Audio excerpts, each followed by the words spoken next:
Thank you, Rabbi Oshi, for the opportunity to share with you this evening, and thank you for making my wife, Leonie, so welcome. This is an historic moment for the Jewish community on the Sunshine Coast. As you light a public menorah in our CBD, you represent the united faith of the Jewish people at home and across the world. I was looking forward to joining you to celebrate and commemorate this special occasion. But as you may know, however, I am in Israel to look, listen, learn and demonstrate Australia's support for our friends in Israel. What Israel and Jews across the world have confronted over the last 2 months is nothing short of devastating. No words can appropriately describe your grief and sadness.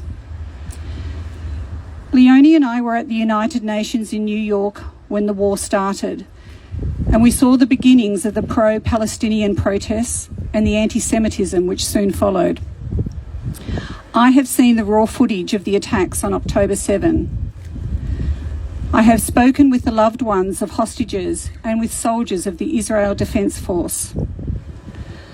I have spoken with young people who were at the Nova Dance Festival, which saw the slaughter of 367 innocent young people cut down in the prime of their lives. Young people who committed no crime.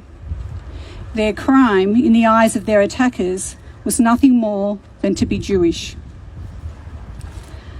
I have been to a memorial in Tel Aviv for the 1,200 lives lost and the nearly 250 hostages taken.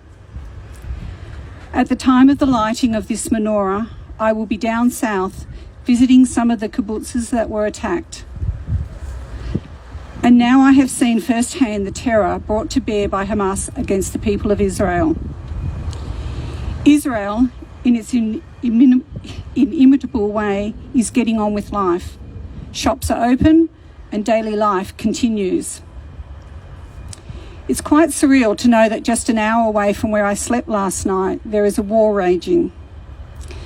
There is a pall of grief which hangs over this sacred land. And there is a noticeable lack of young people in Tel Aviv because some 350,000 reservists have been called up to fight the war.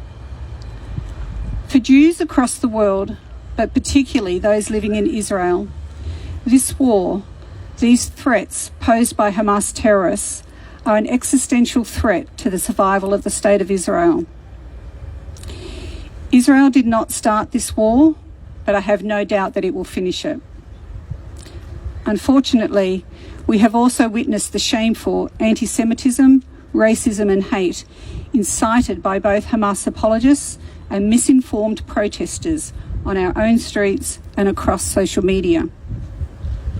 I never imagined that we would hear or see what we have witnessed over the last couple of months. But I want you to know that your nation stands with you in the face of these challenging times. Just a couple of weeks ago, your Australian Parliament voted to ban Nazi symbols and the Nazi salute. And right now, a small bipartisan team of MPs is visiting Israel as a show of solidarity. Your Parliament is united in support of Israel and Jewish Australians, and I am personally resolved to be here tonight in Israel to represent you here. Chanukah is a holy celebration and commemoration. We remember the courage and the conviction of the Jewish people. We acknowledge the importance of unity in family and community. And we celebrate the light overcoming darkness.